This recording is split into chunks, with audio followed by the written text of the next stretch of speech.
everyone. Let me take you back to about 4 years ago. It was barely 8 o'clock in the morning. I was exhausted, worn out, slept for maybe 3 hours, and I was running a fever of 101 degrees. My body felt like so weak that everything was in slow motion. But those were not even the problems. The problem was I was standing there in front of a patient whilst my hands were inside of his open chest, attempting with all that I had to get through this open heart surgery with one of my attending physicians. Well knowing that I'm not going to have another break for at least another 5 hours. I didn't know if my body can handle that at the time. Then the beeper that was paging me all night just went off again. So that loud noise made my exhaustion that much harder to hide from the rest of my team. So one of the scrubbing nurses and asked for help and got someone to pass me Dayquils and cough drop under my mask to keep me going. And I was so grateful for their kindness. Unfortunately, when I woke up the next morning, I was covered with night sweat and I could barely just get out of bed to go to the bathroom. That was the first time and one of the only time I allowed myself to call out sick. Finally got on the phone, talked to my boss, and guess what he told me? Sabrina, why did you just tell me this now? Don't make a habit out of this. The pressure's real. We love our job, right?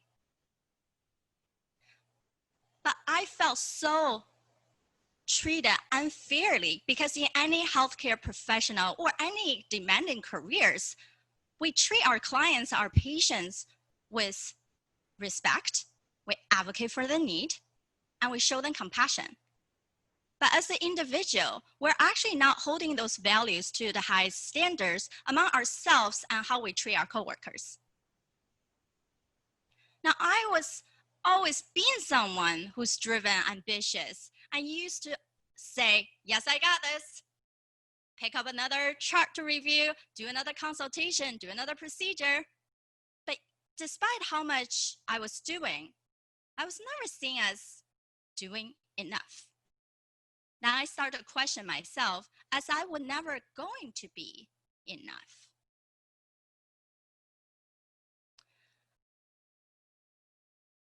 Many of us have worked very hard to get to where we are right now. And we didn't do it just to hate every moment of it. We simply gave up and jump shift to something completely new. I had to admit that what I was doing was not okay.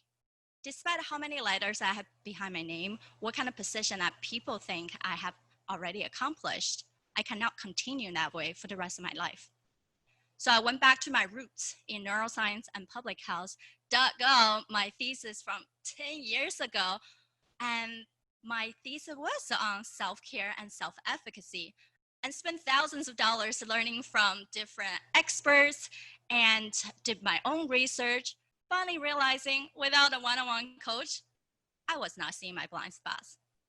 So after years of just struggling and figuring out who I am, how I want to show up, what is that future like for me, and how I want to serve others, I finally coached myself out of that constant exhaustion.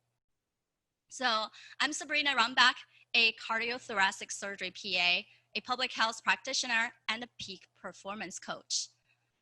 I'm glad to say that I now love working in surgery again and empowering other professionals, especially those are like me, working in healthcare, to wake up feeling excited and rise up as leader so they truly can have a life full of heck yes and be passionate and powerful again. So let me take you quickly to go through the 3 simple steps that have been helping me in the next 5 minutes. So number 1 is that we have to recreate our mental immunity. Just like the importance of having physical immunity to fight off diseases, we have to have mental immunity to block off those external naysayers, the restrictions that feel like we're constricted and stuck, and also remove our internal sabotagers. And now, one of my coach and many research have really shown us that for any one negative experience, we need at least 3 to replace them. And therefore, you have the control of to deposit positivity versus negativity into your life. So one simple thing you can do in your life, and if you have a pen, grab a paper right now, write down 2 things you love about yourself. Right now, just write it down. And once you've written these things down, leave it by your bathroom sink. And tomorrow morning, you're gonna pick one of those sentences and speak out loud. Now, some of you might say, "Yo, Sabrina, isn't that a little self-conceived?" No.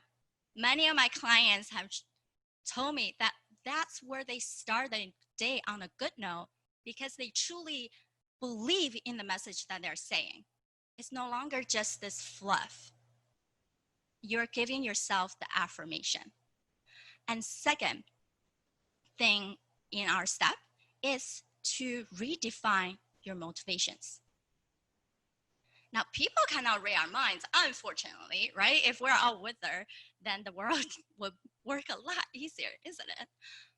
But when we have a clarity on who we are and why we want to get there, then you create an internal beacon of light.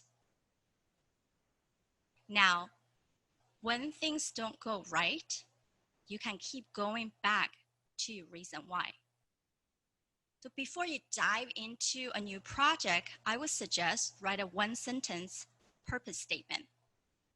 When you're so clear on your end goals, then you can explain well with others so people can support you to get to that goal, creating what I call an army of walking ambassadors. Awesome. So our third step is to give yourself micro vacations on a daily basis. Without the right energy, productivity would not go far. Many people might thought, "Hey, Sabrina, I just need to know how to be more productive. That's it." But you might think, "I just need more time. So if I just know how more time, right? If I even split myself into 2, then I'll be fine." But what I'm saying is, you have to have the right energy and continue to reboot that energy just like a battery. So then you can get things done sooner, a lot faster, and at a higher quality than just pushing yourself to the limit. And one of the most helpful way that my clients have told me is those small energy sessions where under 2 minutes, I can bring your energy back instantly. So now, having a life full of heck yes is so doable, but it does require conscious intentions. And you can truly get there by having start on the basic foundation. Remember the 2-minute energy exercise I told you about? Go to sabrinarunbeck.com/energy to download that. And it's free for you to walk through, and it actually allows you to have brighter vision as well. So picture this. When you wake up one day, you feel so well organized that you're not worrying about anything that comes to your to-do list or getting sidetracked by things that comes unexpectedly. Picture this. One day that one of your family members come to you and say, "You seem to be more joyful and less stressed." Picture a day that you wake up so excited, imagining the life that you created for yourself, and you felt joyful, confident, and there's a lightness about you. Because you can truly be both powerful and passionate and overcome any roadblocks in life. You can be powerful and passionate that you are no longer distracted by mundane work and truly focus on what matters to you. And you can be powerful and passionate where you're feeling energized from the moment you wake up to the time you go to bed. So join me, and together we can be both powerful and passionate. Thank you.